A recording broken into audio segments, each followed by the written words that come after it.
Okay, I think so. We'll start now. Today we're going to have the presentation by Kyoko Oda of her father's Tule Lake Stockade diary. I think she generously sent everyone of the trainers a copy of the book. You know, we can't thank you enough for that, Kyoko. Uh, it was extremely generous gesture, and we thank you. So we'll just roll right into it. Ken asked me to introduce Kyoko, but I think we all know her, and since we all have a copy of the book, we have a pretty good idea of what it is. But this is going to be her presentation on it, and I'll open up the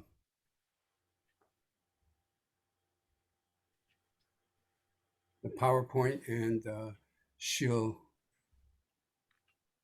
give her introduction. So Kyoko. Thank you, Hiroshi. I really appreciate your setting this up for me. Even checked this morning to see if we could plan a little bit. And anyway, I don't know how to do acrobatics or acrobat. So anyway, I want to thank everyone for this opportunity to talk about the Tule Lake Stockade diary. You know, we are a subset of a subset whose lives or the lives of people we know and love was affected by the unlawful incarceration brought upon us by EO 9066. As the years go by, the number of camp survivors shrinks. So Kay and I understand this, so we work to tell the story, albeit from a secondhand experience. We could go to the second slide.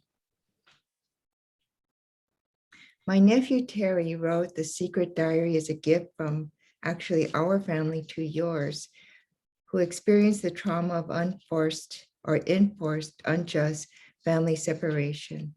My sister Masako suffered for many years after her first pilgrimage in 2009. She began her healing through art. Her sculptures have touched many with its beauty and sometimes grotesque images.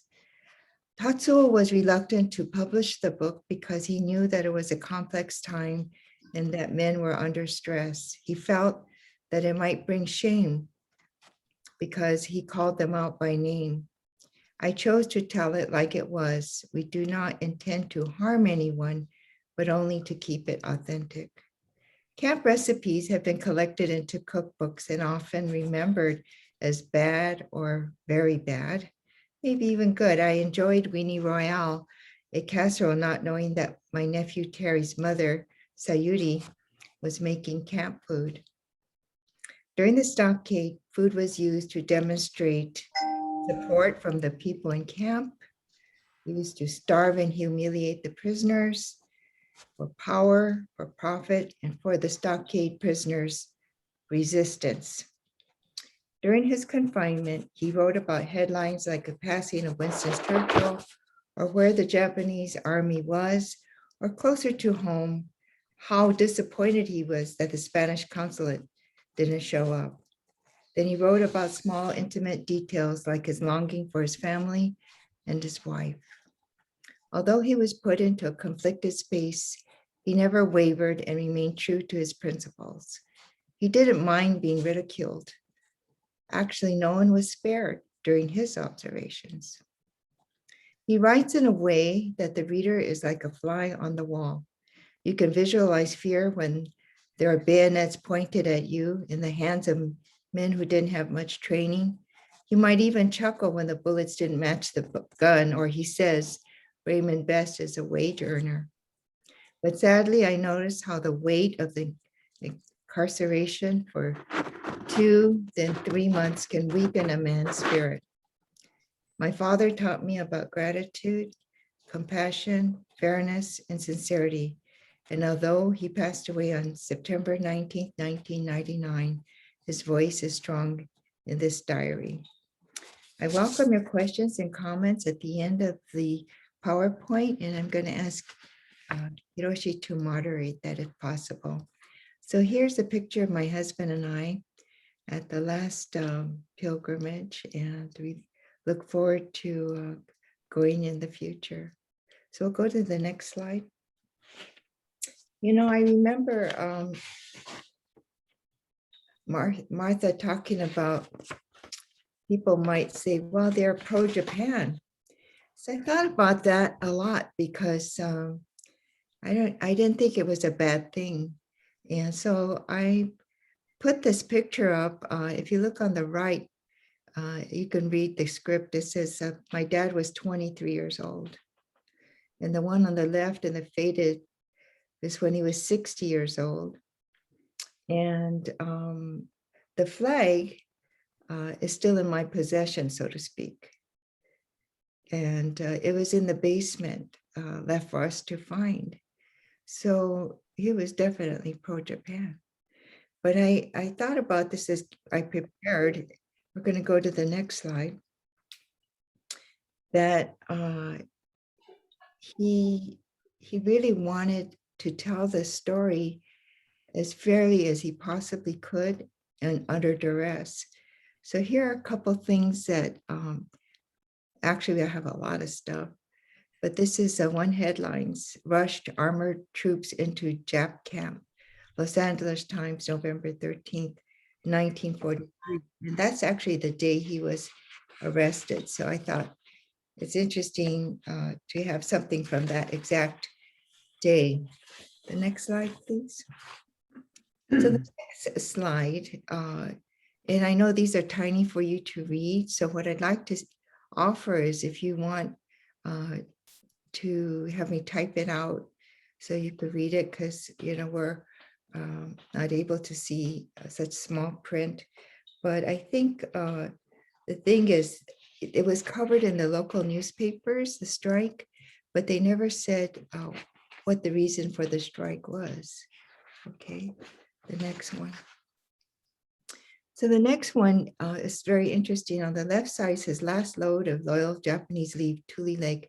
And one of the lines says that, ladies with babies in their arms are going and, things like that. And they're leaving because they're loyal.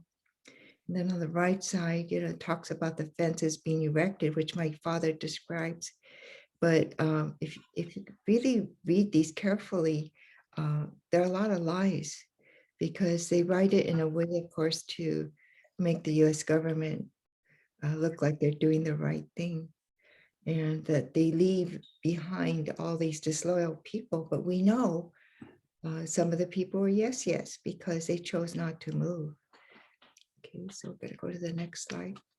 And I'm going over this rather rapidly only because I think we could take just the newspaper clippings he has that he repasted into books. And I'll just kind of hold this up. He would get old Life magazines and he would paste these articles into these books, mostly in Japanese. So my mother would save the articles. And so I picked the ones that were in English because I thought we wouldn't be able to see it. But, he was an avid reader and collector of newspaper print at the time, which I think is very fascinating to see.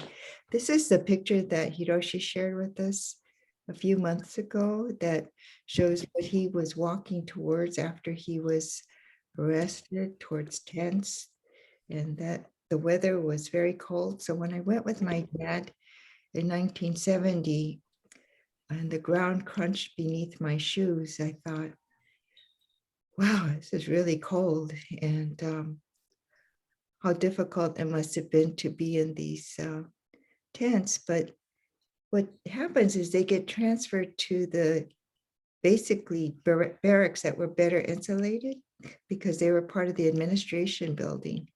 So it wasn't comfort, but it was better. Next slide, please. So if you tap this, this shows what they were able to eat for the first 2 days. And there were 9 men in the tents at the time. And it was a feast. And my father wrote that he only wished that his children could have bacon and eggs and enjoy the meal. The thing that happens is on the 3rd day, there were about 119 men, and they had to start cooking. And they didn't have enough pots and pans, for example, so they would have to cook all day. So the next slide is a picture of my mother and father. And my father wrote that she sent buldurum, cigarettes, matches, razor, soap, towel, nemaki, handkerchief, comb, underwear, and stockings. And one of the other prisoners said, well, my wife doesn't even care if I came here. It's like a vacation for her. But my mother was like his rock. I, as her child, met her, so to speak, when she was a different person during camp time. I mean, I was very impressed with her courage. And the person I met was full of sunshine. She was a very happy person, made every day brighter for us children. But he often remarked, like, she's the judo man's wife, or she's Japanese, that's why she's prepared. And so he had a real pride in her. Although if you read the book, she was a little rascal in his Japanese language school class. And, opposites attract. So that's her kind of the spark in her eye that lit his life. And this is a picture of him as a sandan, 3rd degree black belt. And this is just before the war started. Next picture. So the next slide, I thought it would be interesting to show you some of the cartoons of the day. And the lady on the right is a white nurse or person who's a cafeteria lady. And it says, eat your nice hothouse grapes, you naughty, naughty boy. And the little child is disloyal Jap internee. But if you look at the top, it's from the Los Angeles Times. And this is the grapes of WRA, wraths, little thing. And I found an editorial that was actually asking the WRA to not do this type of thing because they were very inefficient from the very beginning. And so anyway, I wanted to share this with you because he did save a lot of interesting little things. So next, please. So the next one, it says, we are a one spirit. Okay, I'm going to catch up with you. Hang on. Okay, and this is the language that they used. We, the undersigned, have solemnly vowed to undergo a hunger strike until such time as everyone here in the stockade is released back to the colony simultaneously and unconditionally. Camp Tule Lake, December 31st, 1941. So that night, dinner was the beginning of the fast. And so let's go to the next slide. So it says, what? No caviar?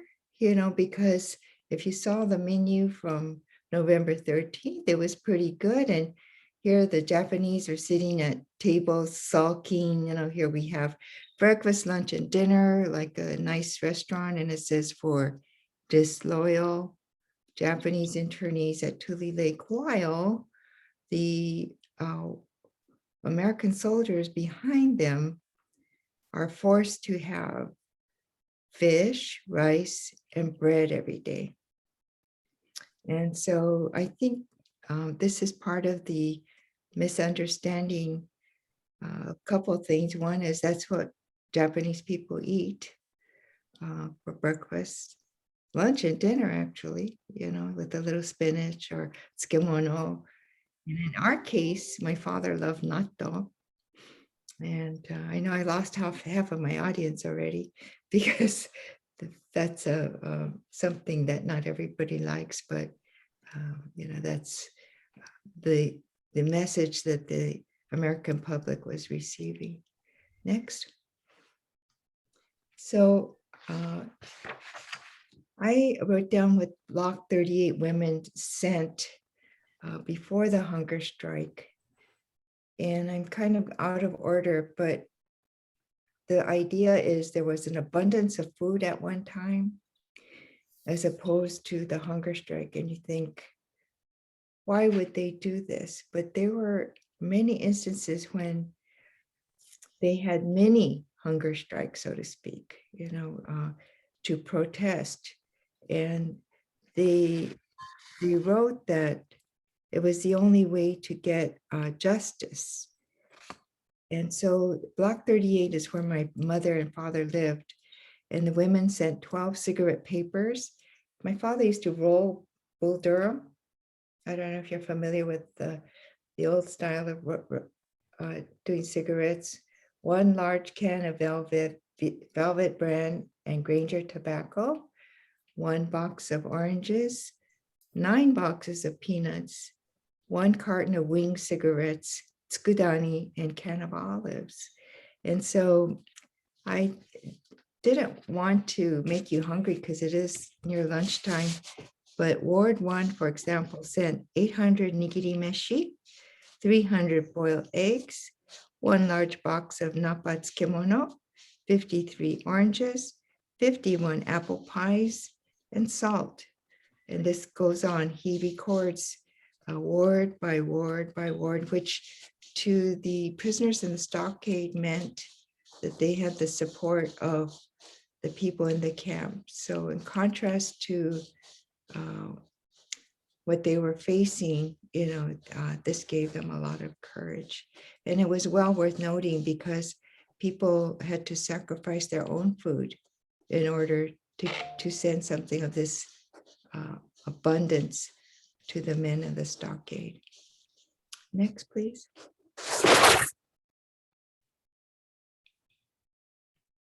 Okay. So rather than going text by text, I just kind of pulled out a few of the examples of how they survived during the hunger strike. They made games about an imaginary dinner party and joked that they would bring their wife or a guest, and just the mental part of all of that, just pretending that everything was okay. To eat burnt garlic, which is actually recommended still today, it's good for your health. And to share peanuts with the Hawaiian boys, he wrote, since they had no one to send them anything, they came all the way from Hawaii and they didn't have people in the camps. To enjoy 1 slice of orange, to add grapefruit to hot water, to have bread and water. If you try that, it's okay, but if that's all you have, it's different. And don't eat rotten sardines. My father often said to me, I know what's safe to eat, because people say that natto is rotten. Well, it is. It's fermented soybeans, but there is safe food and unsafe food. And so anyway, he said, don't eat rotten sardines. And savor 1 piece of rakyo, which is like a little pickled onion, and herbs in hot water.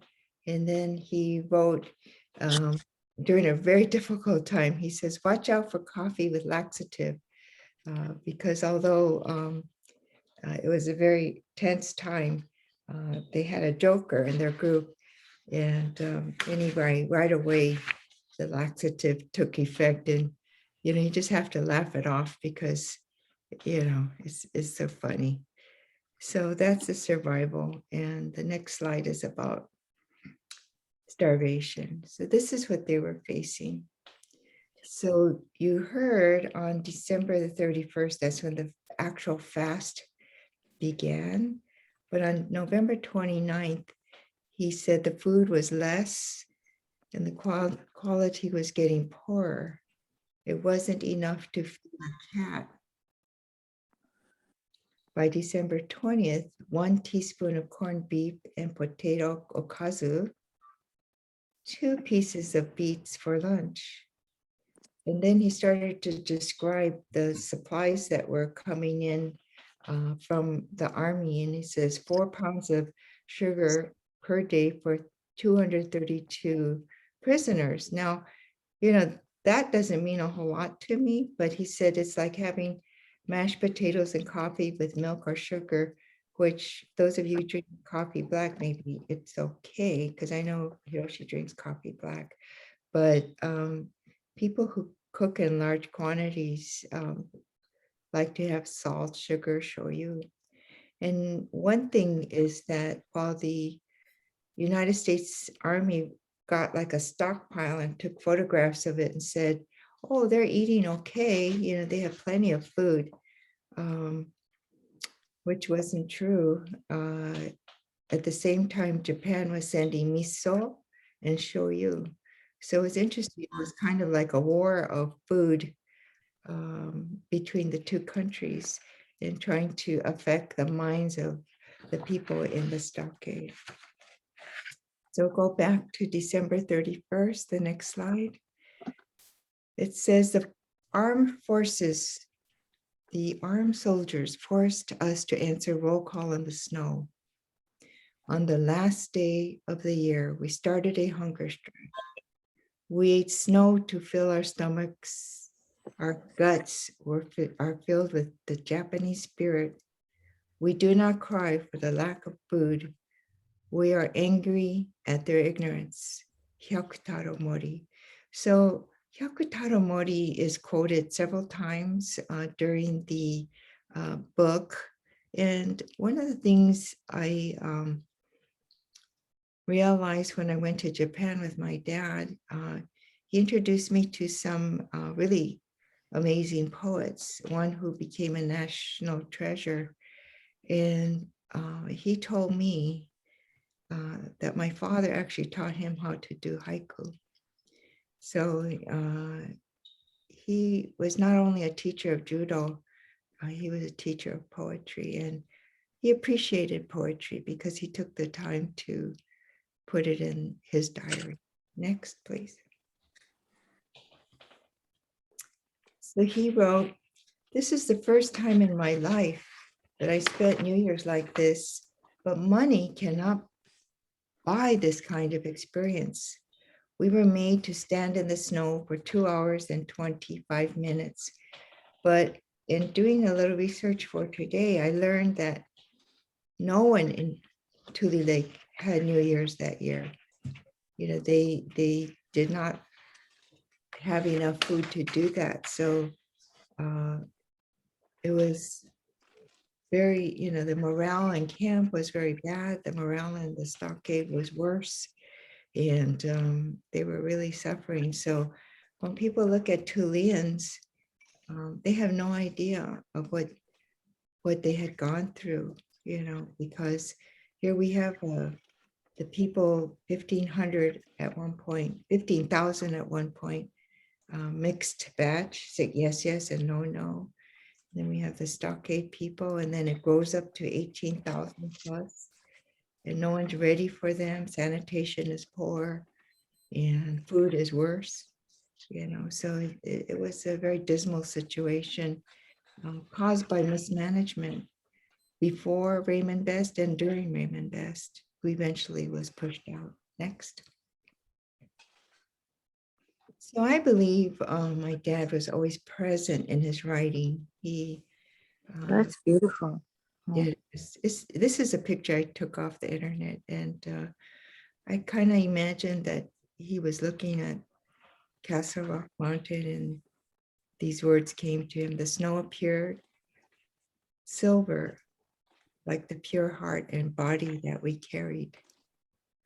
And for those of you who have been to other talks, his dojo, Senshin Dojo, means pure heart. So, and he was very, how do you say, he's symbolism and had an artistic way of looking at everything around him, whether it was good or bad. Next. It's just like my dad. I'm sorry, what did you say? So Hayashi Tamotsu, actually I looked him up on some of the lists of people who died in camp, and because a lot of what I do is, here we have a diary, and I'm trying to validate it, so to speak. So he indeed died, but he's not as old as the person in this picture. I just pulled this picture for several reasons. One is you see the soldiers watching us caring for someone who's very sick, not helping. And Hayashi Tamotsu was from Hawaii, and he was sick when he left the islands, but he made his way to Tule Lake, and he needed a transfusion. Rice cooker. When would you like the rice to be ready? Okay. So anyway, he did not get a transfusion or was denied a transfusion and passed away. He was 25 years old. And, when the Stockade men wanted to have a service for him, they were denied. And then anyway, they wanted to notify Tamotsu's. So I've been trying to get a good recording of the song, and I think would it be good if everybody could mute? They wanted to notify Tamotsu's sister, but they said, well, the telegraph machine is broken. And so pretty heartless treatment. And there was another case that the Hamamoto case, that's very interesting. I don't know if I have my notes in front of me. I wasn't able to keep all of my notes to be visible to me.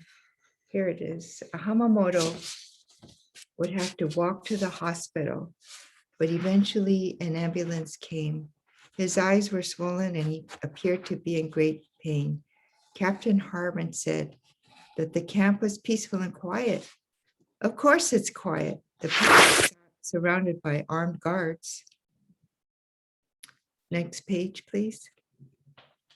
So my father used a lot of historical or poetic language, and this is Tatsuo, and it's the old woman who demands the clothes from the dead if they do not have 6 cents to cross the river between this world and the next.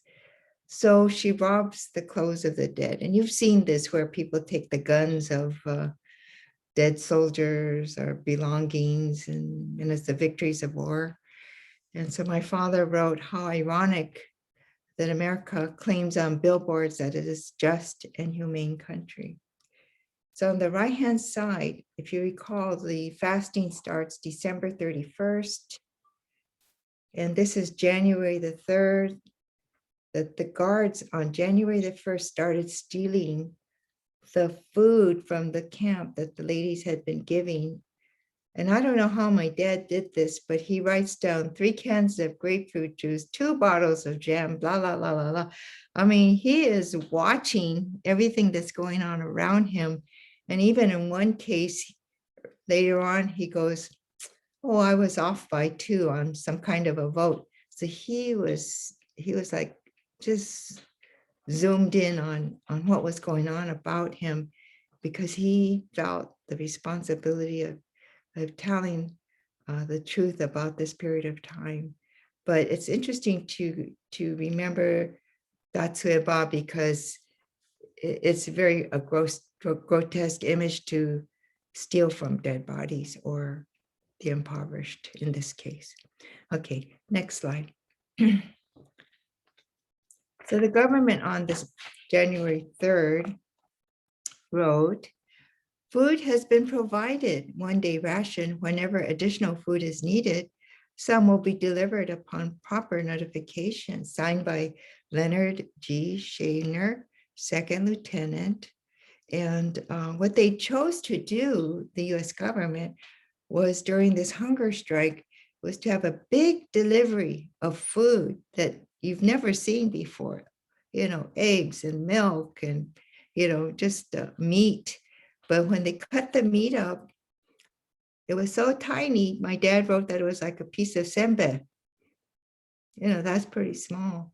So I don't know what happened. But things disappear, I guess. But the government writes back to them and just a little more information. When they decided to have the hunger strike on and wrote the letter to the government, the officer in charge, Austin, was on vacation. And that's a good day to take a vacation if you don't care about New Year's. And so no one from the government actually got the notification. And so by the 3rd, that's when they started responding. Next. So my father has this imagery, which I believe is not original. It says a hungry samurai sticks a toothpick in his mouth. Although he may be hungry, he will pretend to be full. So, these Stockade men still had lots of pride. They weren't going to grovel. But the young people were starting to get hungry. People were starting to get sick. People were getting weak. And some people, their reasoning was beginning to suffer. But I just really love this because I guess I've never been that hungry to pretend to be full, but it shows the will of the samurai spirit. Next. So the language he used is called the Way of the Hungry Ghosts, because all these people are surrounded by ghosts, because when you start to hallucinate.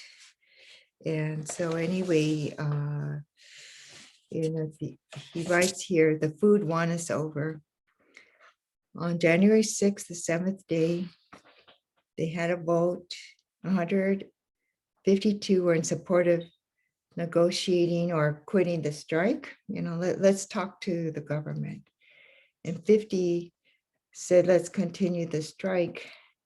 So my father and I think Kaishu-san started walking barrack to barrack to say, we got to keep this going. Then they took a vote and then they only had 45 wanting to continue. This is out of, 202. So they were losing and the war and the food was winning, so to speak. We have been patient and cannot endure anymore, said the people. And he says, let's wait until we hear from the army, because we need just a little more time. But next slide, please. So this is what he wrote. It was a rather strong statement.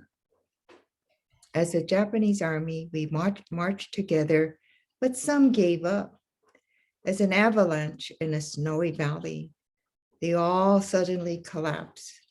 Alas, these small fry, so charged in the beginning, their war cries were wasted. Their voices are now pitiful, living on American soil and sky, gutless losers.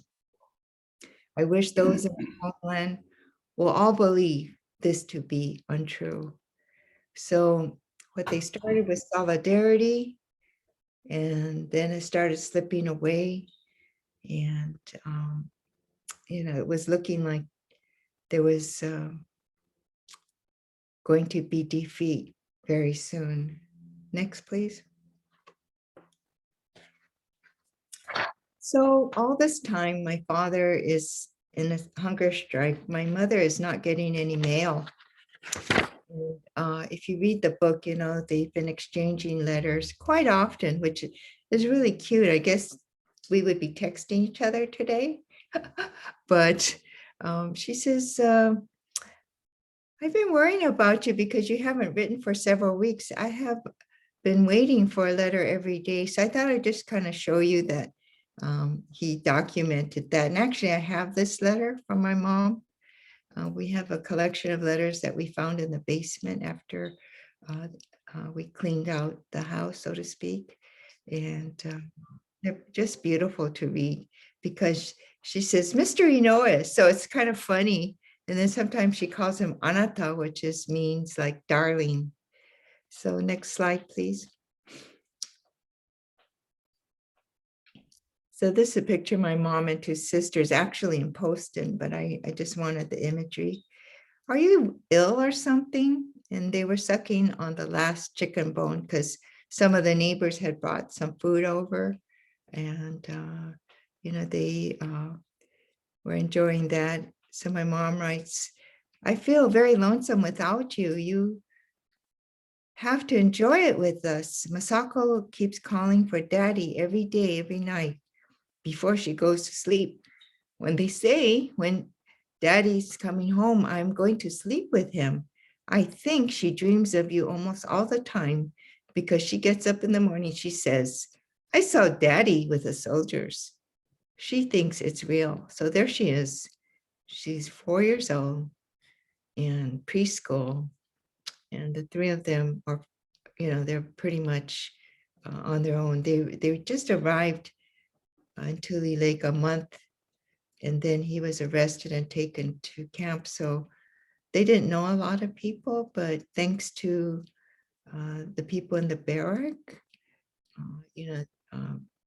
they got through this period of time. But I have to say that when we visited these people later, I thought they were relatives because there was so much joy in the reunion, and only to learn as I studied the diary that these were the Stockade friends or barrack friends. Next page, please. So the hunger strike fails miserably. My dad, being kind of a sportsman, he says, we almost made a record. You know how people like to make records, the most outstanding, whatever. And so being a judo man, he was used to matches and stuff. So what they wanted to do next, and I'm talking about restoring a sense of normalcy, the people in the camp voted. Do we want to continue the strike that they were involved in or break the strike? And it was very, very close, 35 blocks versus 28 blocks. So it wasn't a majority, so to speak. It's not 50-50, but it's enough to have more tension than peace. And so there's a group of 7 that met with the Stockade and representatives. And so, they started to discuss how are we going to restore a sense of normalcy in the camp? And my father said, you have to have a plan because this is not going to be easy. But I think what happens is that the people who were sent in, this group of 7, according to the description, and we go to the next slide, they were pre-interviewed by Raymond Best. And so there was a little bit of collusion. And So, you're not sure who to trust, they look like us, they're Japanese, right?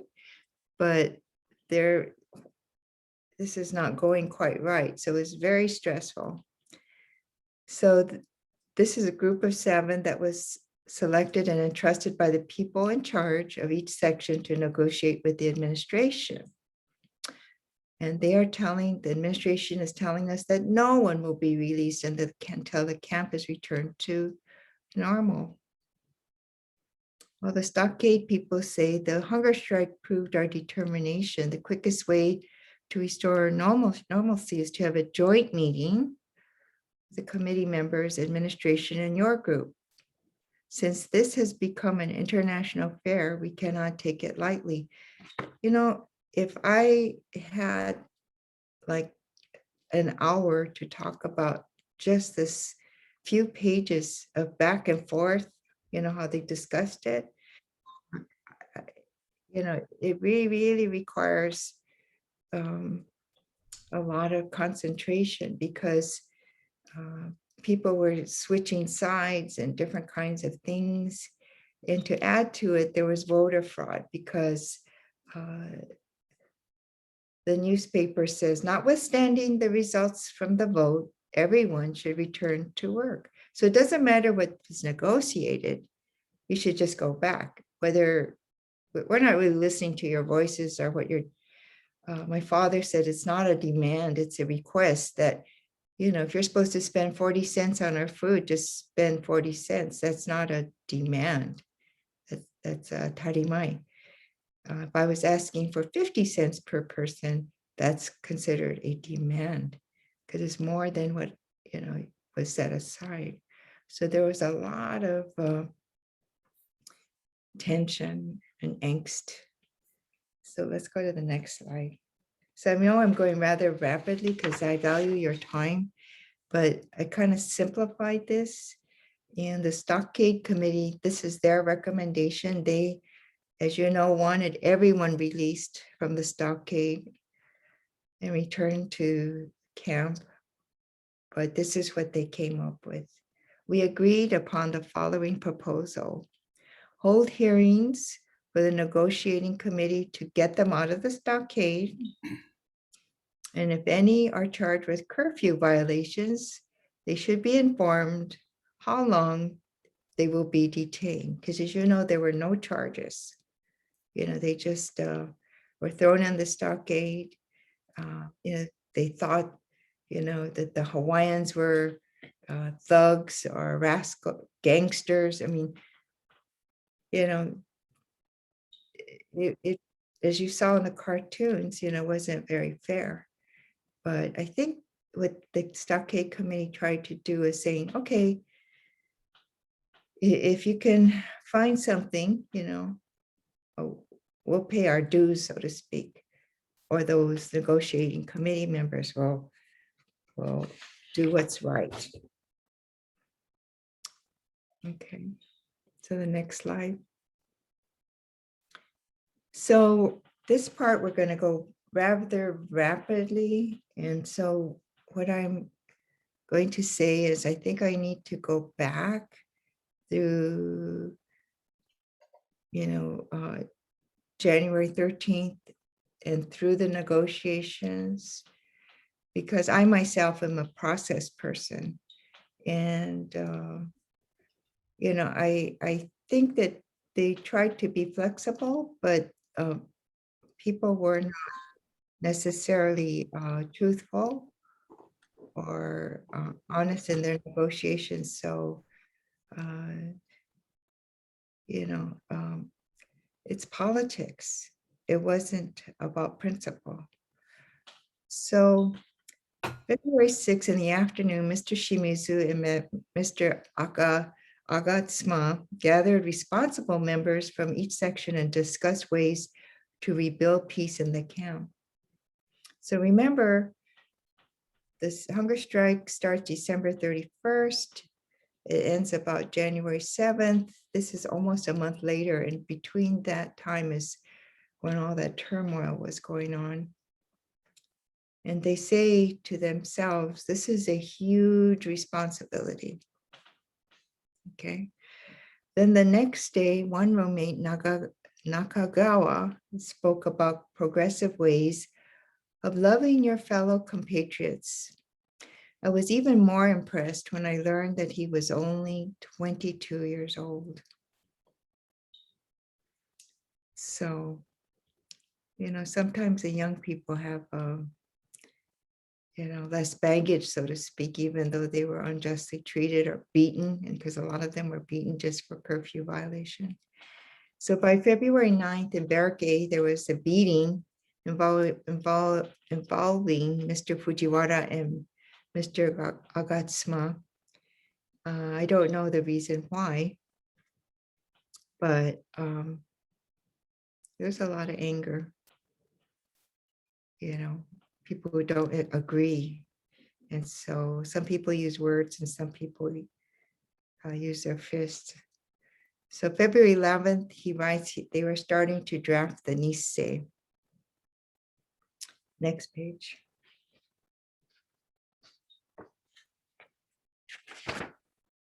So about February 7th, which is the next day after all of this, he goes into a period of self-reflection.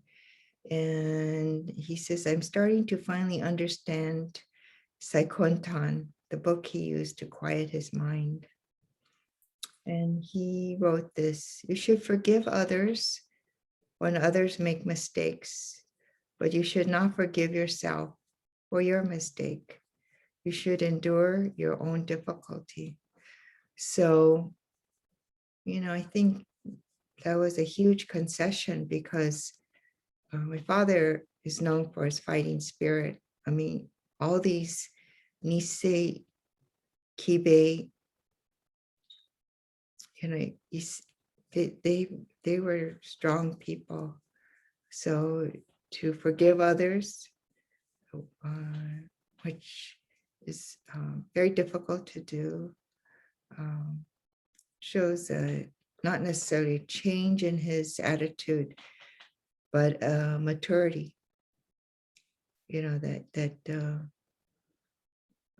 if we're going to rebuild the camp in peace, we have to forgive each other. Next slide, please. So these are his words on February 14th. I was stunned. This was totally or completely unexpected that I would be released. I asked the lieutenant to give the remaining cigarettes to Barrack C. At the inspection room, they checked my body extremely carefully. They even checked inside the belt of my hat. They found the diary and asked me what it was. I said, these are quotes from religious scripts. I passed inspection, a big relief. And I chose purple, and I'll explain that in a little bit. I know you could see the change in color. So he returns to the camp. He gets off the truck, and Masako jumps on his lap. She's been waiting for him. And he goes to the mess hall and he says, I cannot express in words my appreciation for your kind support. Thank you. Okay, and so we go to the next slide. So I chose purple because that was Masako's favorite color. We all have our favorite color, I suppose. And she created this particular sculpture that's not in the book. It's called Endure. And the face is like a death mask. It's a real person's face. Because in a way, it's like the death of your spirit, death of your body, and all the people that she saw as a 4-year-old, the grimacing faces. Because I think kids, and even animals know truth, so to speak. They can feel without words. So she's an artist, and this is very difficult to look at, so to speak. I have it in my house, and people come and you know, how you decorate your house. No one says a word. It leaves you speechless. It really is powerful. So last slide, please. And this is a little postcard that Ernie, my nephew's brother, put together. And this picture of my mom and dad and sisters reunited in Tule Lake, and the title of the book. And actually, I have a new email just for the book, so I could pay better attention to it. But I wanted to acknowledge the whole family, so to speak. You know, we want our children and grandchildren to tell the story. So I hope I'm within my time limit. This concludes the PowerPoint, so maybe we could return to our gallery, but thank you so much for your patience. I thought about this. I asked Hiroshi, what shall I talk about? You know, he had come to LA and he says, talk about food. So initially I thought, yeah, we eat 3 times a day. We all just had New Year's, Christmas, even if it was during COVID, you know, which we missed the big parties. But, you know, we all have, but food in this case it has its own story. Because in the case of the Stockade, it was resistance. And Barbara, you know, she said that many times people think that there was no resistance. And when you read this book, you could see it page after page, and the effort of very good people trying to keep peace in the camp, and how difficult it is because of different temperaments, you know, psychological things. I think he wrote about, you know, how it affects different people in different ways. Anyway, he said this was our fight for justice. And I think that if I could say, you know, I'm not as strong as my father, but one thing he knew was I had perseverance. So the book is here today. So Hiroshi? Yeah, thank you so much, Kyoko. You're welcome. And for now, we're open to questions or comments about the presentation or about the book, personal feelings. Okay. Okay, we'll go to Barbara. So Kyoko, you know, I'm just so grateful that your family and you devoted the time and energy that was so necessary to getting this diary translated and done, because it is such a rare account of what was going on in the Stockade. I think the other thing I'd like to add is the focus on food. A lot of times people don't understand why there's, you know, every entry is about food. You also see that in Satsuki's mother's diary. There's a lot of discussion about what they're eating, and this is the sort of thing that happens in a prison.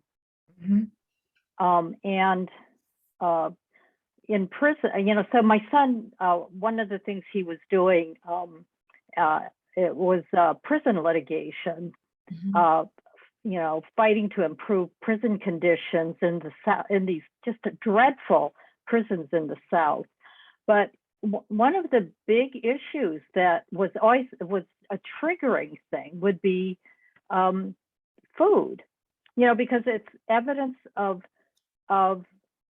the keepers, and it is like almost hourly, daily, constant reminder, the quality of the food, the quantity of food, the variety of food.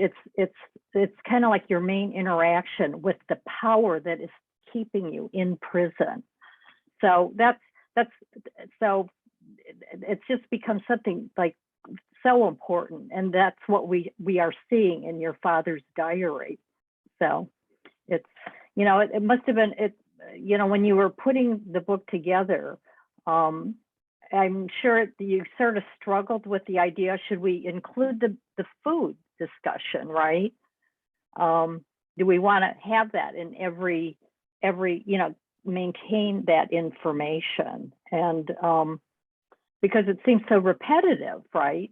But I think for an audience, if you understand that this is so much the evidence of the keeper's control and power over you, that it kind of helps understand why all the discussion of food. Thank you, Barbara, because, you know, on January 30th, he says, dinner forgot. And I went, oh, what happened? You know, it's like, Yeah. so I thought, what happened January 30th? And then by February 7th, no mention of food at all, because he was in a different state of mind. Like he kind of, I mean, he was no longer hungry, but it was kind of like, I consider it kind of like out of body, you know, it didn't matter. You're not going to control me by this food anymore. Actually, I did a little research on prison food before this, because I was trying to figure out how to write about this.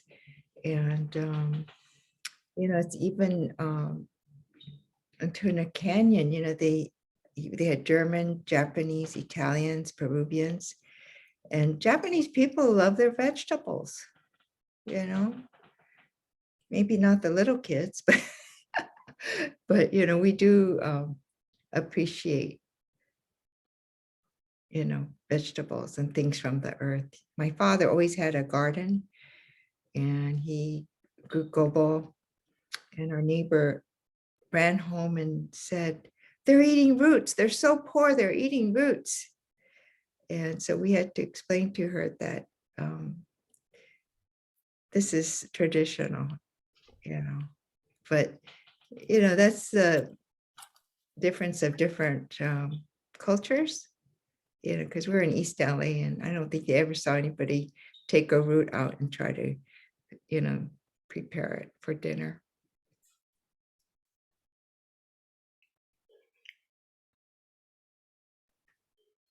Any other comments, questions? Chizu, you're muted.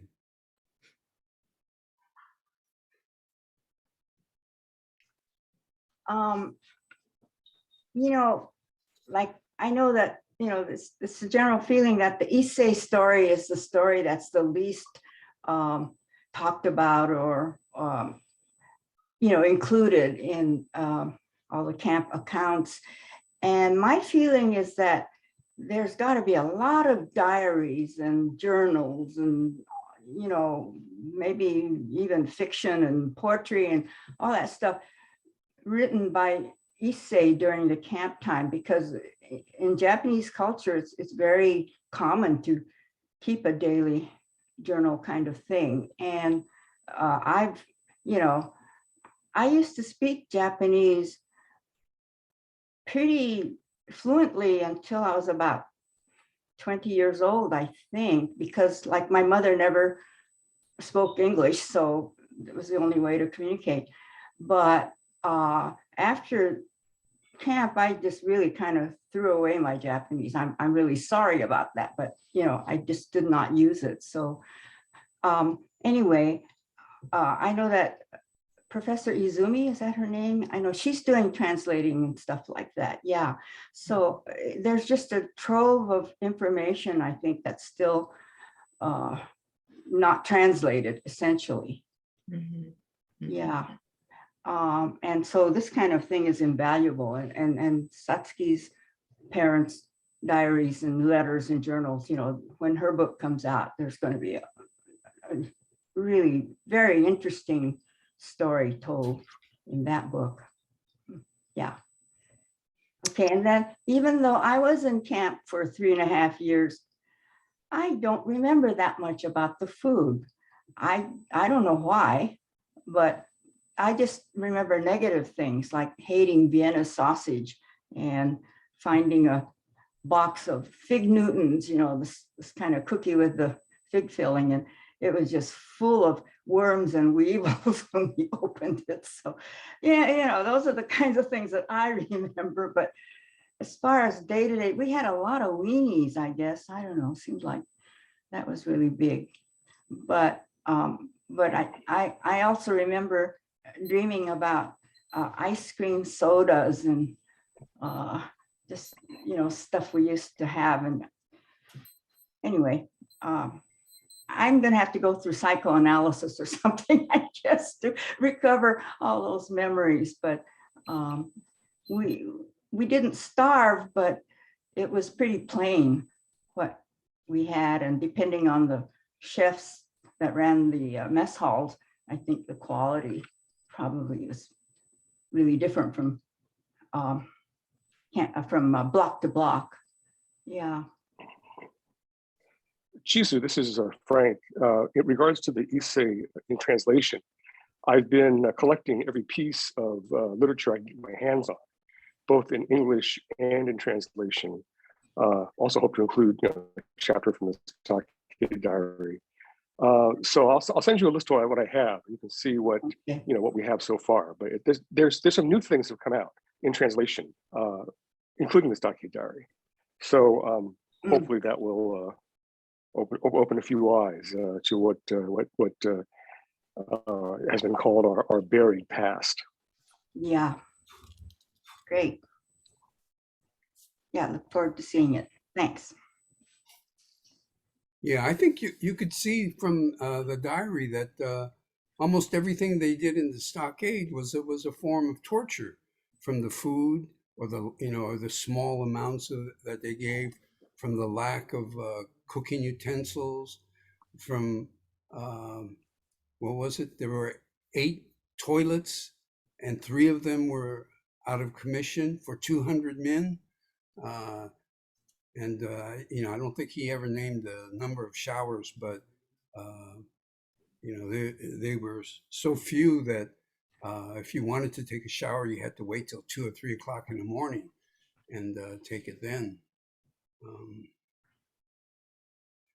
All of the intimidation with bayonets and standing in the snow for 2.5 hours. That's all torture, and that hasn't really been brought out before. So I think that's the one of the more important contributions that the diary reveals.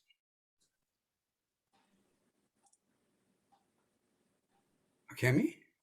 Yeah, I just wanted to say, I found that book fascinating because you don't realize how much they suffered. I mean, every day is awful. I really appreciate having read that book.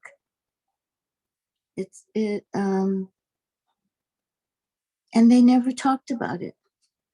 It's just amazing how much perseverance, and I don't know, it hit me. So thank you for printing that book and giving us a copy of it. It's wonderful. That's all. Yeah, Will. Yeah, I concur with what Kemi just said and everybody else said. It's just a marvelous book, Kyoko, and I really enjoyed it, and I learned quite a bit. And yeah, I agree with Hiroshi. That really was a really descriptive account of torture in the camps, and it was pretty amazing. And you reflect also on times recently with Guantanamo Bay and how people were held there without charges, and that's what your father went through. But I also like the other parts too, which, he keeps repeating in the book about how there's this code of honor, this Japanese way, and these people are not acting like Japanese, which is interesting insight too. My grandfather was also very pro-Japanese too.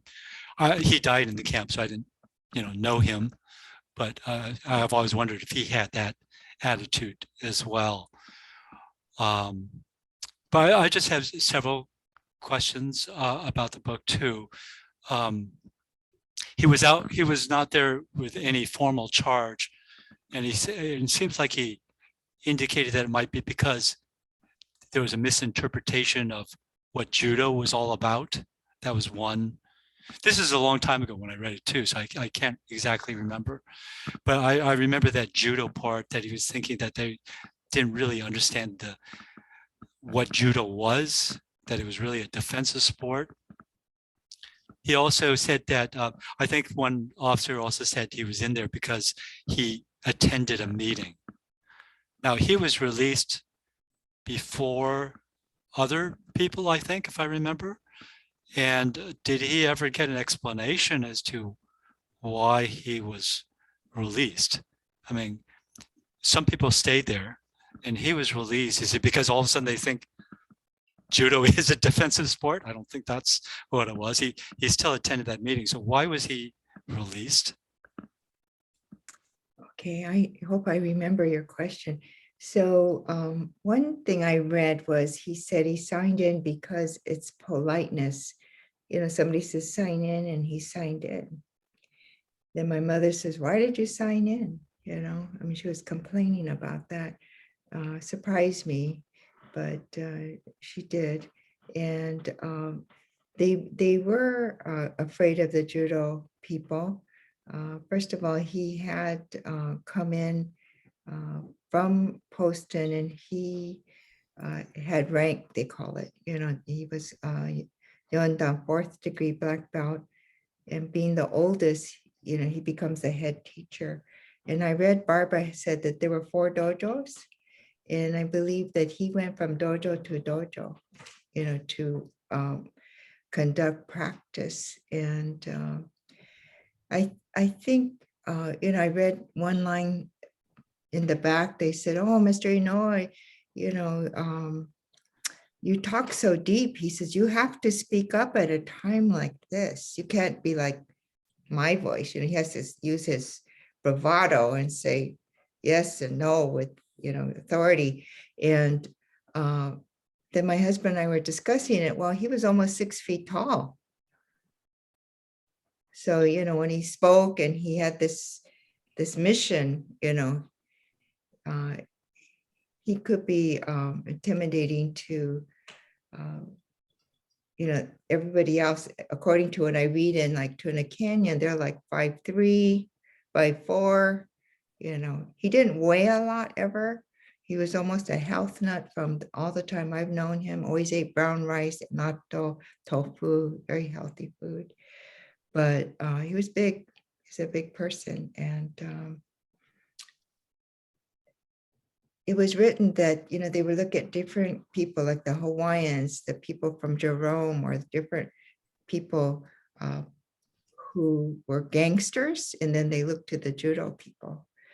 But he said, Kano Sensei said he didn't want to be political. That's the founder of judo. And so I've been struggling with that, because it is and it isn't, because he always was very interested in every single election, had an opinion, and I think that I think when they practice, they are apolitical. That would be my point, because I know a lot of judo guys at our community center, they rather practice judo than to go to meetings. But anyways, he never got a reasoning for why he was there, right? He never got an explanation, and no explanation as far as why he was released before other people. No, and if you look at that chapter or the date, February 14th, Hiroshi's father was also released with him. And, I was looking through some other newspaper clippings, and it's about the next hunger strike and 16 men and what they went through, the paper clippings from that period of time.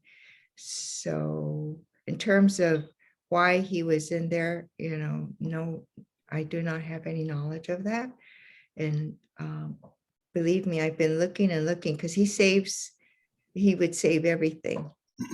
I was showing Hiroshi before the meeting, the paper my dad got that said, because you want to go to Japan or you're disloyal, you're going to Tule Lake.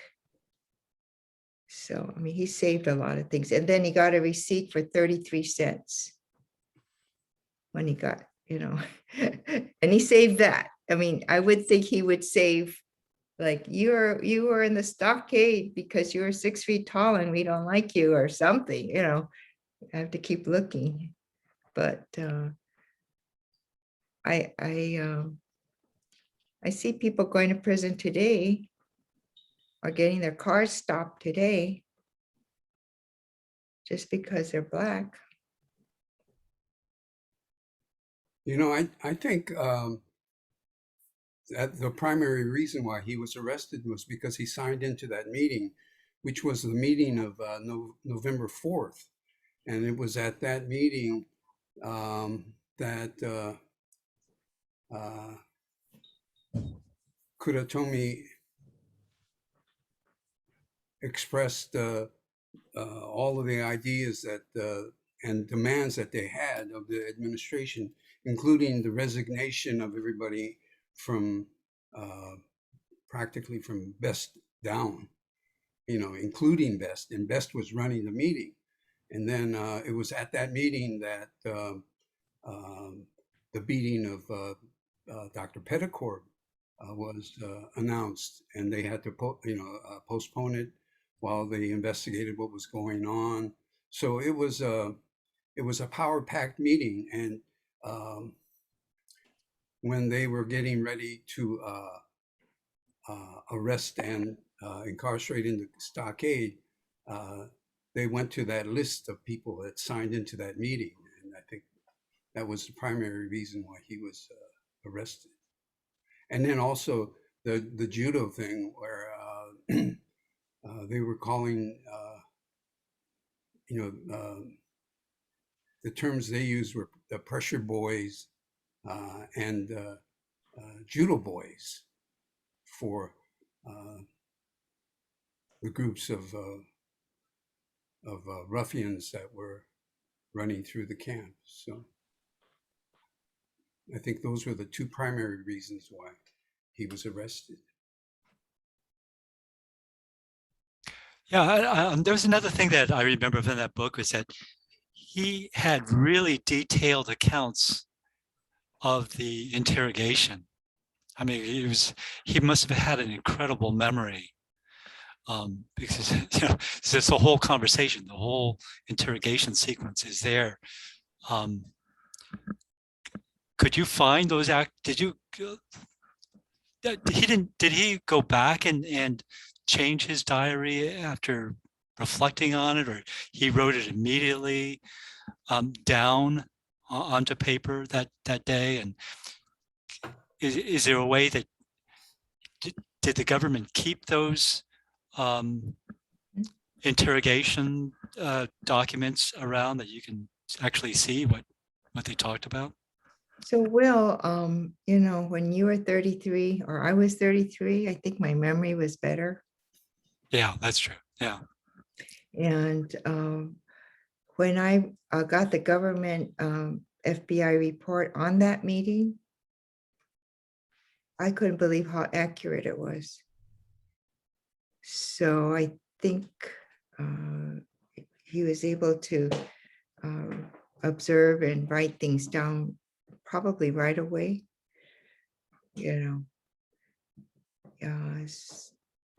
So in terms of fixing it later, I don't think so. I think that was on the spot. I think sometimes Martha could attest to this. He added something maybe in 1974 when we started looking at it again. here and there. And he kindly put numbers on the pages, because when I was copying them, you know, Japanese, you could do it upside down if you don't know anything, stuff like that. So he gave me ways to get through this project. And I think it's just amazing that a father would know that the daughter would get lost. So he had to put the numbers in the right way. So I even do this with my daughter-in-law, because she's not Japanese, and we give her things and she's going to hang it upside down. Yeah. So no, I'm just amazed that the FBI report is almost word for word. So I think when he was listening or talking to the man, you know, he was very focused. Martha did a very powerful introduction last week at the Manzanar Committee presentation that Masumi wrote on Facebook. She loved it. She loved it. It was so well done. I was wondering if you might share it with our docents.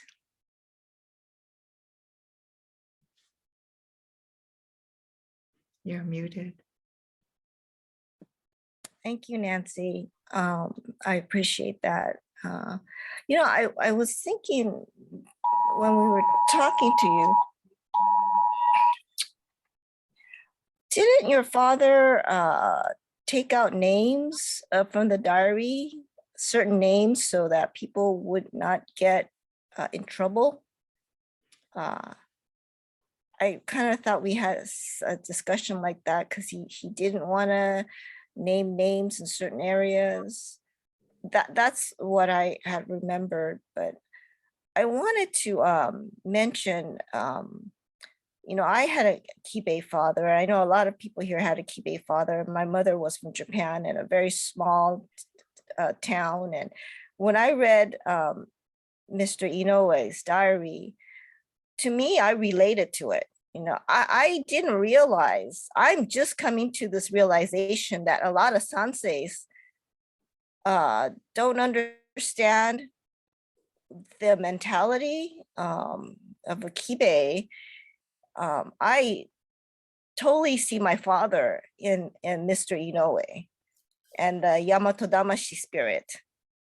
And also, I don't think really, the sanseis really understand what gaman is. Like my parents, we didn't have aspirin in the house. If you had a headache or something, you suck it up and you just go through it and you go to school. And there's no excuse. You go if you don't feel good, unless that teacher, somebody takes you, you go and you suck it up no matter what. That's what gaman is. That's what I was taught. But that's because that's during my parents, when they were in Japan, they were be strong for the emperor's army. And so like my mother would say, if you had a shimoyaki, during the wintertime, your hands crack and they're bleeding, you suck it up. You're not allowed to wear mittens. And you just go and get through it. I'm sorry, you know what? My other phone there's some sort of emergency alert going on. But I understand that. And I think that's why Mr. Inouye, he's got that spirit and he's fighting it. And I think that is what I think is really hard for sanseis. I think I'm coming to a realization to understand it has nothing to do with being pro-Japan in that sense. I mean, there's not a crime to be pro-Japan, but there is this pride, and to be treated by the Hakujin in this way, you're going to get pissed off because because these people in Japan were trained to take pride in being Japanese. And they have this very strong, I'm not talking about everybody though, I don't want to stereotype either, but I know my parents, there's this strong sense of you just suck it up and you move on. And that's what I see Mr. Inouye, and you don't complain. And so I wanted to just say that I found common in my father's Kibe friends also, and their wives from Japan, because they all ended up marrying wives from Japan. What Nisei wants to marry a no-no who was at Tule Lake. So anyways, that's all I wanted to say. You know, Martha, at the funeral, you know, they, Homeru, my mother, they said she had to put up with a lot. They said it's hard to be married to a dragon of such power, the Meiji dragon. And, you know, but she was tough too, in a different way. But you're right. She's American born. She's a Nisei. She's raised by, you know, goes to school with white people, speaks English more than Japanese. You know, he had a hard time to, you know, get her to follow direction. She just was very difficult. But I think he liked that, actually. Kind of fun, you know. He probably found that more liberating. Yeah, it's he's trying to learn about America too, I suppose. And I feel kind of bad for all the women's limbers in the audience before, because I kind of didn't have a real strong impression of women, but that's how it was those days, you know, second class. But you're always, like your mother was always there supporting him. Mhm. That was the role of women that was expected of Japanese women at the time, and she performed it without complaining. Otherwise, I think if she was maybe more Americanized, she might have left him. Right. Like Aiko Herzig might have left him. Yeah, I just wanted to chime in on what Martha was saying. You know, I'm a child of Kibe parents and all, and I definitely feel a lot of what she's talking about within me.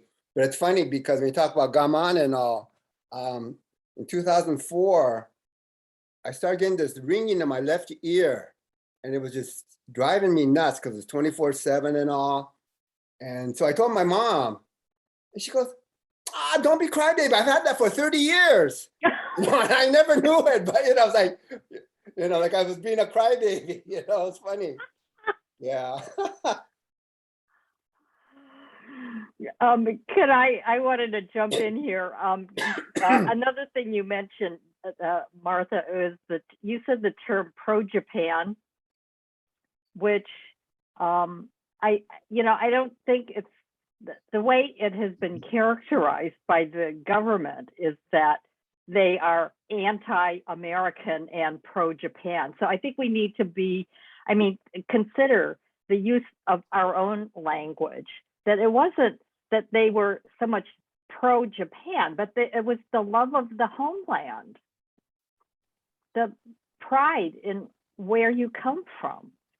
And that's not being pro-Japan in the propagandistic world of World War II. So I think we need to be careful about the way we use the term pro-Japan, that it is a racist,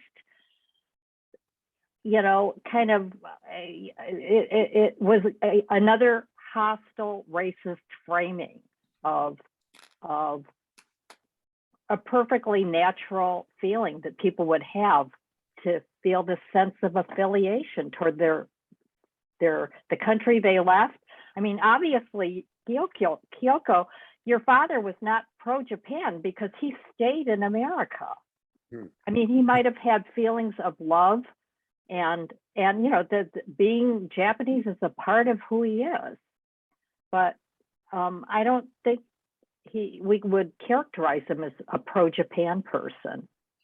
You know, Barbara, I think I think he really struggled with the renunciation, because we have evidence that shows he and his brother were considering taking their family back, and they had a place to be, you know, wow. 66 Senba Machi. And so, you know, I've been there, and I mean, it's like, it's not Hiroshima, it's not bombed out, they have a place to be. And but my mother went on a honeymoon to meet her mother-in-law. And then they went to Korea and then to the Great Wall of China. And she said she had a miserable time because they all spoke Japanese. So I think, she had 7 brothers and sisters, and she probably had great influence on that decision because he really did love her a lot and protected her and the family.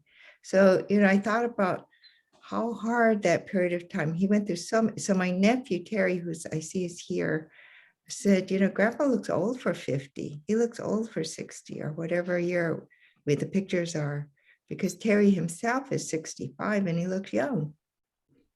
So, they've gone through a lot. Mhm. Well, Barbara, on the pro-Japan thing, I mentioned pro-Japan with my grandfather. That's what my father used that term. Right. I don't know how to describe him. I mean, from what I understand, he really did want Japan to win the war, and maybe that was brought on because of the treatment that he Propaganda, received, yeah. right? And my father was swept under that too, and I just remember my father was shocked when he said the ship was coming into Japan. You saw all these Right. battleships all blown up, and it just kind of hit him hard that Japan did lose the war. So, but it was a confusing, chaotic period where there's a lot of pressure put on my father, and they're all looking at their treatment in the camps too, and that makes them turns toward Japan. So there's a lot of factors behind it, but I don't know what term to use. That's how my father would call it, pro-Japan. Was he pro-Japan? I think at one time he was, right?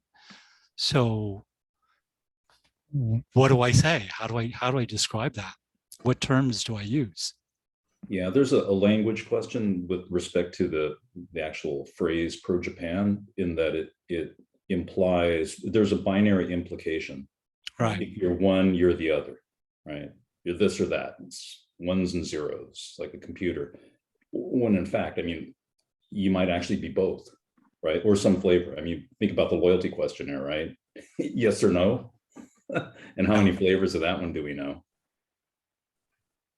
I think I spent some time in Japan teaching, and I remember visiting one of my bosses there on a trip later, and we were talking about like pre-war Japan education, and he was talking about how it was really like super geared toward indoctrinating students and preparing them to be part of this big war machine.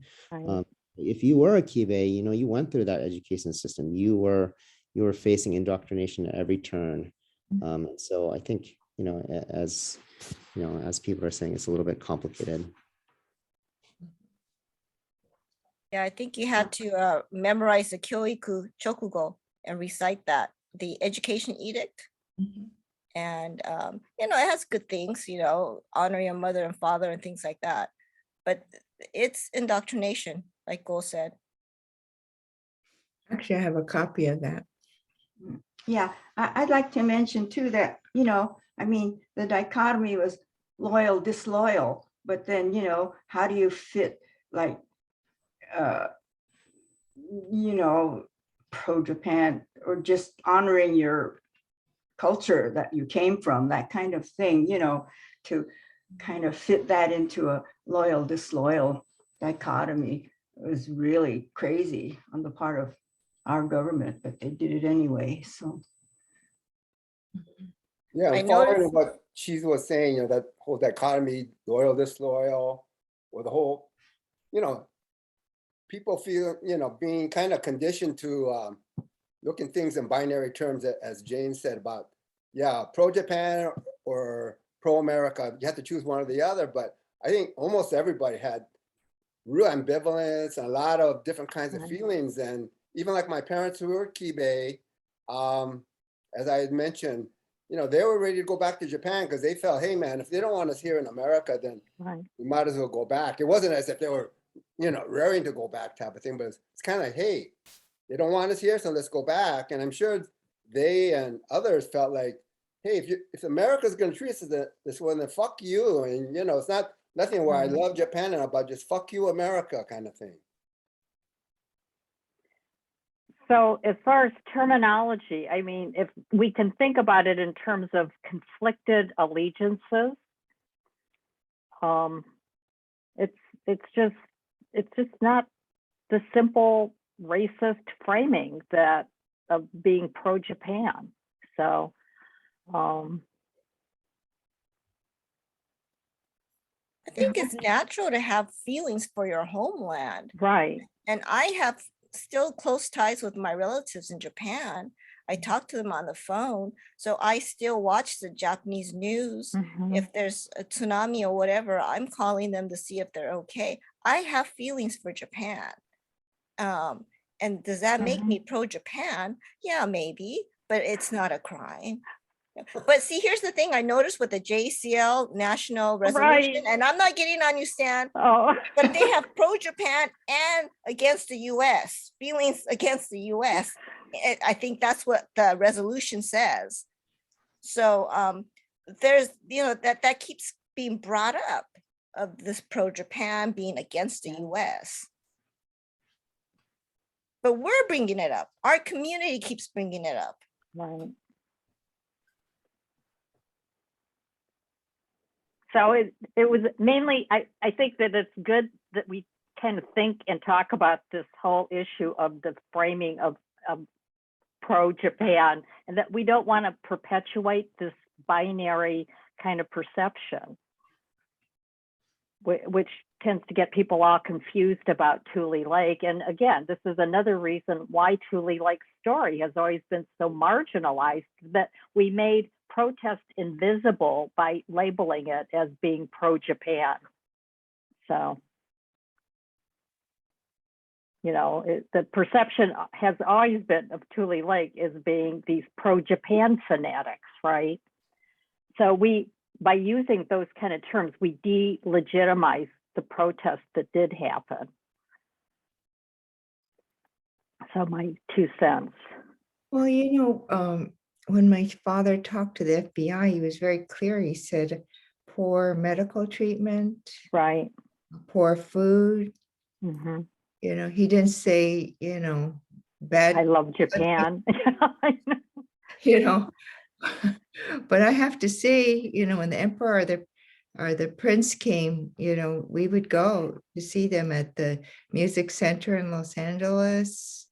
You know, cultural self-esteem, right? It's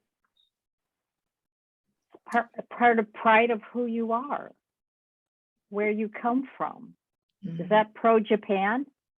It's not. I think there's a difference. This is Terry.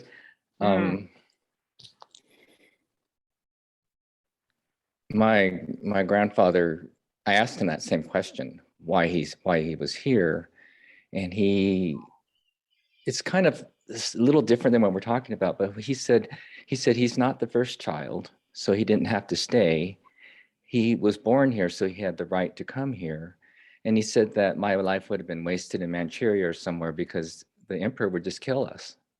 He was sending all these boys out and not for, I guess he felt like, you know, that's a destiny that when Europe does that and colonizes, it's okay, but if we do it, it's not, you know, we're evil and all that.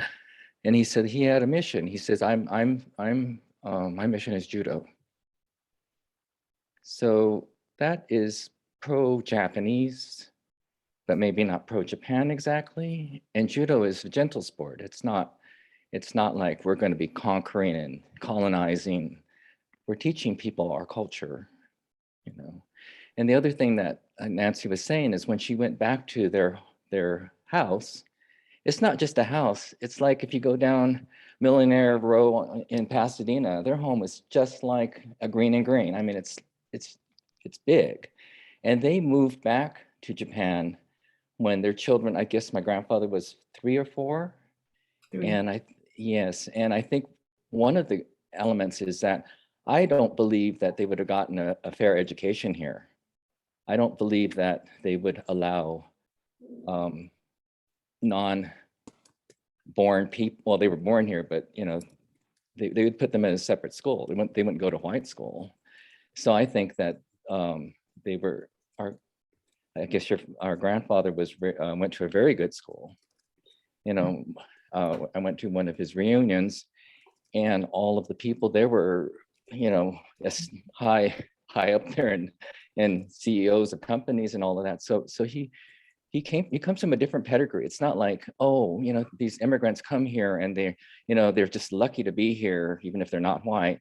No, I think our family is slightly different. And I think that's where some of his writings come from. His ability to have this insight in all this is because he came from a different type of family. It wasn't like not that there are any bad families, but this family was special. I think Nancy's grandmother was an educated professor or teacher too. So that's for females to do that. That was very different. So I just wanted to say that. So it is complicated because I asked him about it, and he says that he told me that I hope you vote every time, because I do. And this is probably in the 70s or 80s, so he was still instilling that, even if these things happen, we should always look at the hope and this experiment of being in the United States, and always be proud of who you are as Japanese, as American, and that's what I learned from him.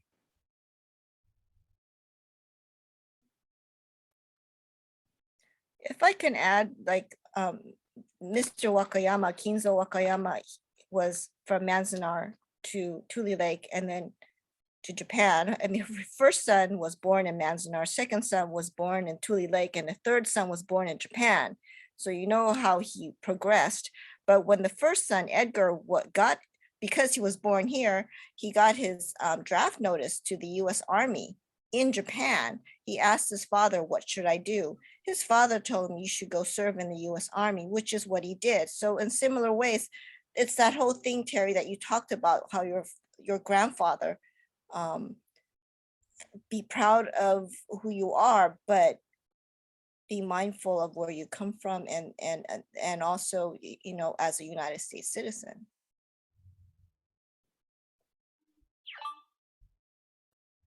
It's hard to put in words. It's a feeling. I know, it's just, isn't it? Mhm. And that's what the evil of labels do to these nuances.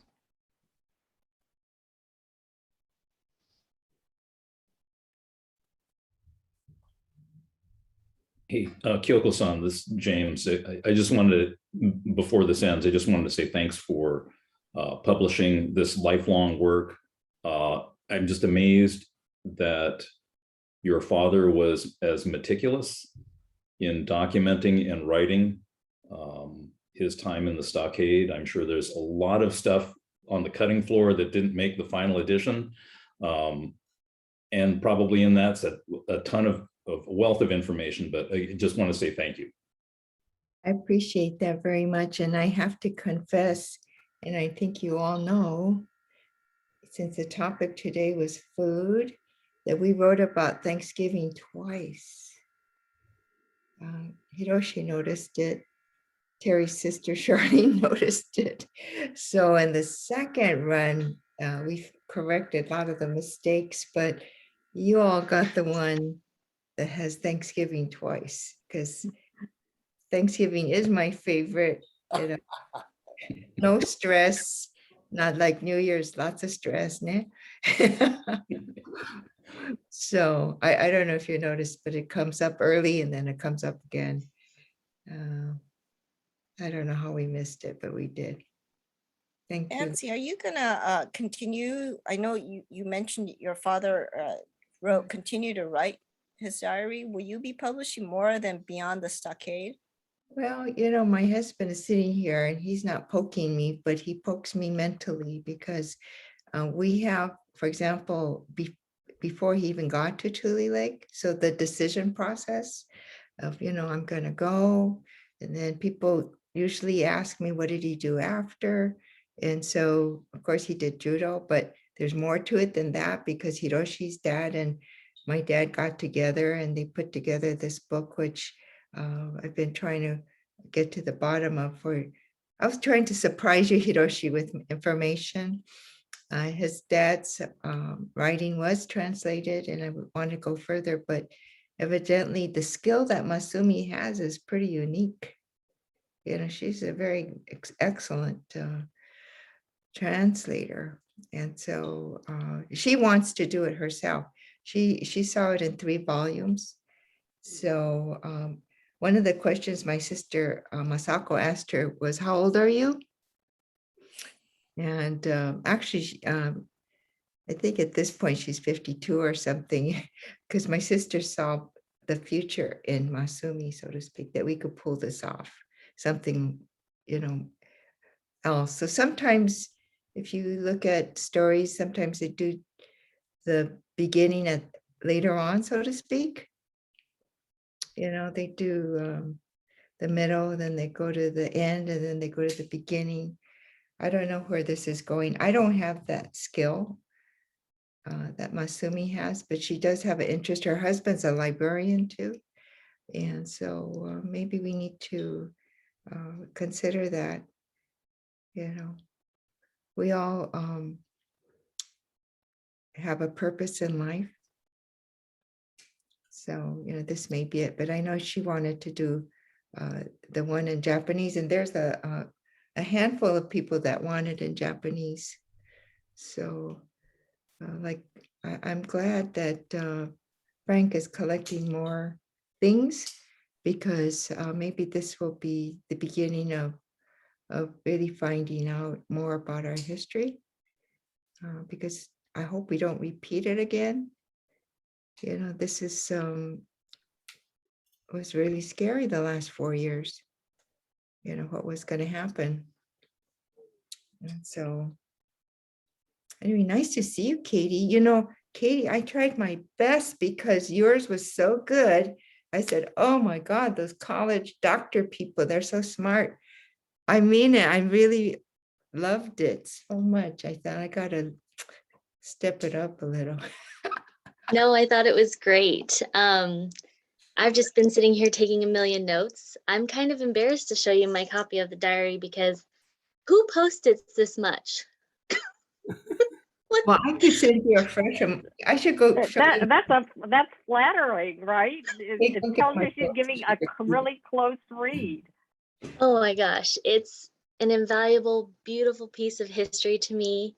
I'm incredibly grateful that you took that much time and energy to do something like this.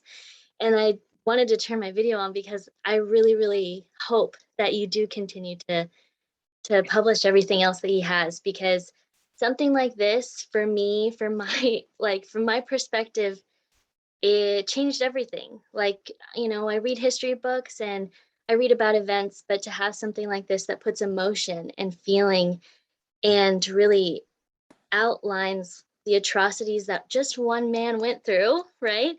But the way that he carried himself through all of that. And I really enjoyed the discussion about, like, to me, it's a transnational identity, how Japanese we are, how American we are.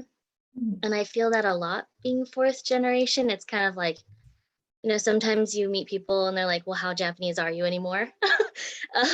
But I felt like the Japanese values that he embraced and clung onto while he was imprisoned is because it reminded him of his humanity, that he wasn't being shown by any of the Americans at that time.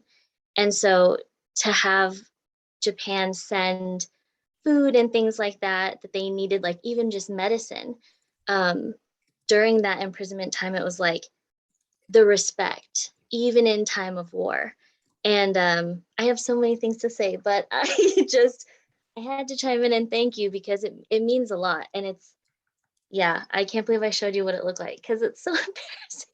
But I've been telling everyone. Okay, good. Okay, good. That makes me feel so much better. People ask me a lot, you know, Katie, what are you reading? What's something that, you know, I can share this history, and it's absolutely something that's on my #1 list. So yeah, I don't know. I thank you. I think we have a new scholar there. Oh, right. Hi, Joel. That's our Konnichiwa. new scholar. Oh. Konnichiwa. Yeah. Konnichiwa. Konnichiwa. How cute. Oh my God. What an amazing group. Yeah, could I add a few things, remarks? Yeah, this kind of story is just invaluable because, you know, it's so rare up to this point. And Tule Lake has always been the focus of my interest because to me, it is the camp that sort of epitomizes the whole camp experience and what our community went through. And the thing is, our family should have gone to Tule Lake. My father signed repatriation papers. I have them. And I don't know why we never went, but I suspect that this kind of who was sent to Tule Lake and who wasn't was kind of arbitrary and kind of chancy, you know, because I know of other people who were no-nos who didn't go to Tule Lake. So, you know, it's just luck of the draw to some extent. So, you know, my father had 2 brothers who happened to be American citizens because they were born here, but they were taken to Japan as small children and they served in the Japanese army, for instance, you know. So every family's got a lot of baggage and mixed stories. So, so I don't know. There's just so much depth to the Tule Lake story, I feel. Anyway. Oh, and Chizu, I just saw in an article in the News Star that I forget the month, but in 44, around maybe March, April, there was an article that said that they had stopped the segregation process because Tule Lake was filled. Yeah, that's what I, you know, So, kind of yeah. figured out that at some point they just cut it off and said, well, don't send any more people or something. Yeah, you know. yeah. So it's just so, oh, I don't know. Luck of the draw. Yeah.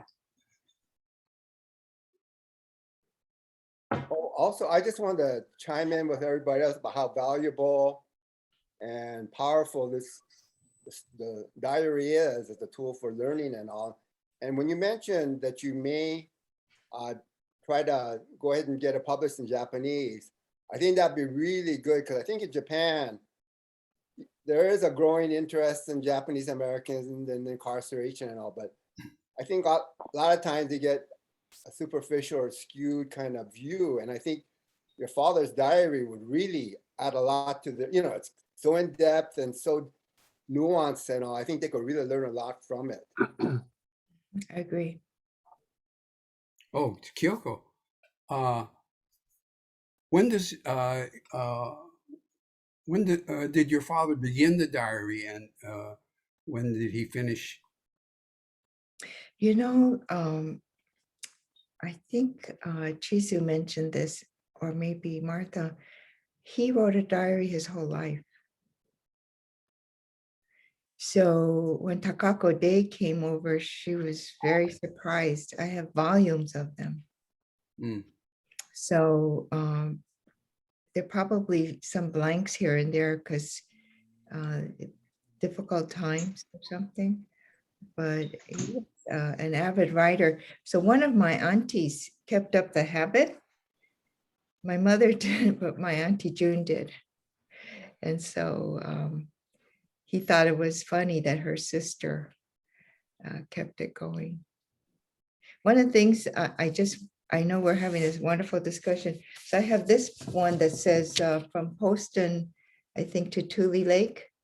And it's just some notes I have in here. And I was showing this to Hiroshi because I said, you know, it says here, and it's in Japanese, so it's, but he has this paper in English. And it says, you, by your acts or declarations indicated that you desire to live in Japan, or that you are sympathetic to the war aims of that country, or you are not loyal to the United States. This is like 1, 2, third paragraph out of 5. And so then they sent him to Tule Lake, signed by Wade Head, dated August the 10th, 1943. So August the 10th, and he left in October. So I don't know, what might be interesting, Chizu, is that if you look up the date, you know, the dates tell you a lot. That's why I was always kind of going to the dates. And I know sometimes it would be crossed, but it's like, you know, it's the juxtaposition. If you just go A, B, C, you don't get it. You have to see, maybe cheat a little, look at the end of the story so that you could, I always do it anyway. I read the end of the book first. Yeah. So I don't know what you have. Also, your family kept everything. Gosh, some people have so much stuff, and my family has nothing, or very little, you know, stuff from the camps. Well, you know, I hope my children don't judge me, you know, because I'm a hoarder. But Richard knows, he's a teacher. We love our stuff. But, you know, it's kind of, you know, there's a lot of things that's missing too, Chizu. I don't have baby Sure. pictures. Yeah. Because, you know, we were in Tule Lake, so there are no baby pictures. And the only picture I could have put in the book was not appropriate. I'm like a bear rug, you know, where I'm going with this. I'm a baby. I'm probably close to 5 months old, chubby little baby, but you know, it is what it is. And we are who we are. And we are a small subset of a small subset. And I've enjoyed this completely. Very, very nice. Appreciate your comments, because it's pretty daunting to be in your presence. You guys are so dedicated, and I've given up so much time on this topic. And as we discover things and share things, hopefully, you know, we come up with the language. I thought Katie said Transnational identity. That's interesting. Also, I have to say, thank you for including the food.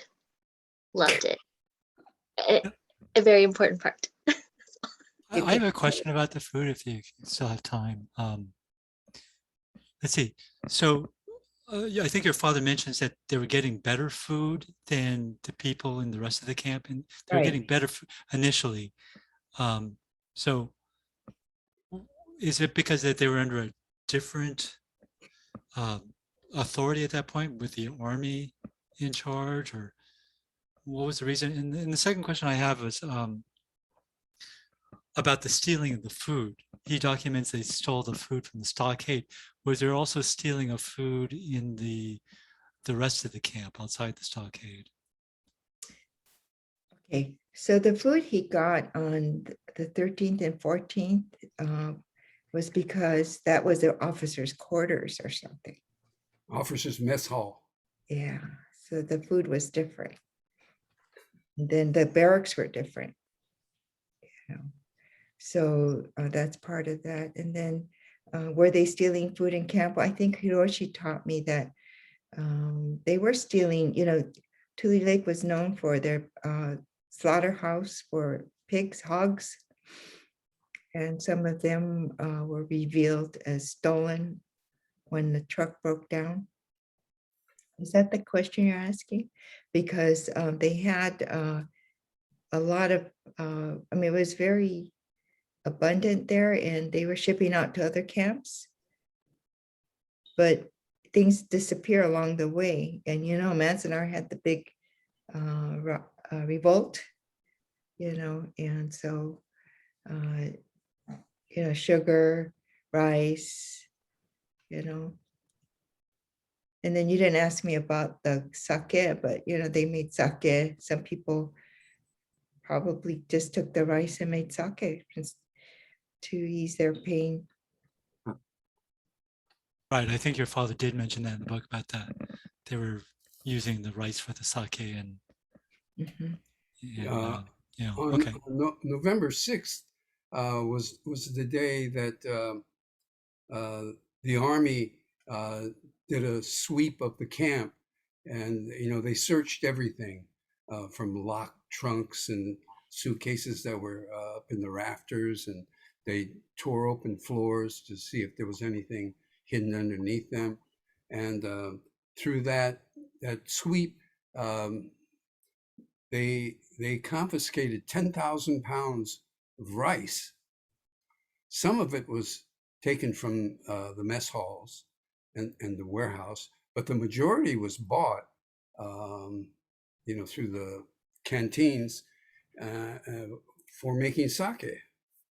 And so I think I read that most of that was returned, but that gives you an idea of how much food was within the camp outside of the mess halls. And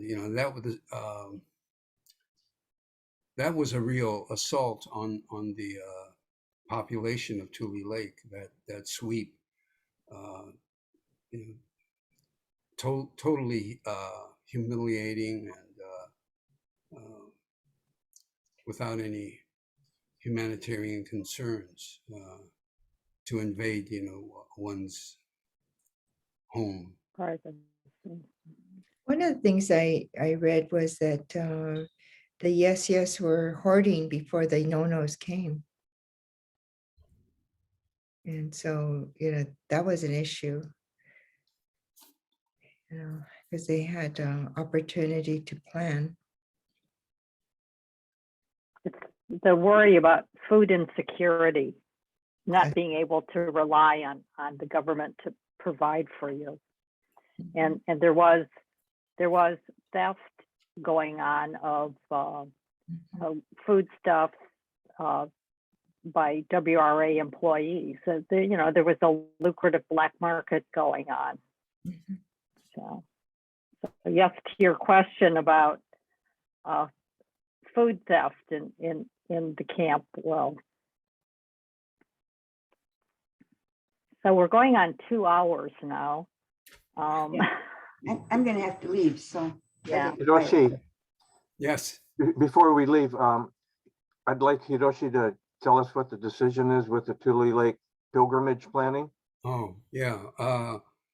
The planning committee met a couple of weeks ago, and we decided that because of the increase in infections because of the Omicron virus, we were going to postpone the pilgrimage, and we're planning for a virtual pilgrimage at that time. And hopefully we could have the in-person pilgrimage next year. But, again, that'll all be determined by this conditions as we move forward. Hard decision. Yeah. But, I think everyone else is canceling DR events and pilgrimages too. So, it just doesn't make sense at this time to plan events where 400 people will be together in one room and traveling 7-8 hours in a 50-seat bus. It's just too risky, and we certainly don't want to be the cause of any infections or anything. So, anything to add, Stan or Barbara, about that? Okay, I think yes, at plus 2 hours, And the 49er game is coming on soon. So Oh. He said it's a Ram game, actually. Yep, I could live with that, but we'll see who wins. And I just noticed on my phone that the Bengals and the Chiefs are tied right now, 21 each, with Wow. 8 minutes to play. So that's well, we could sign off and watch the end of that game. Well, thank you, Kyoko. Thank you, Yeah, Kyoko. thank you, That was Kyoko. terrific. Yeah. Thank you. Thank you so much for your work and the book, Yeah. giving that book to the world. Yeah, yeah. Thank you. All right. Yeah. Thank you.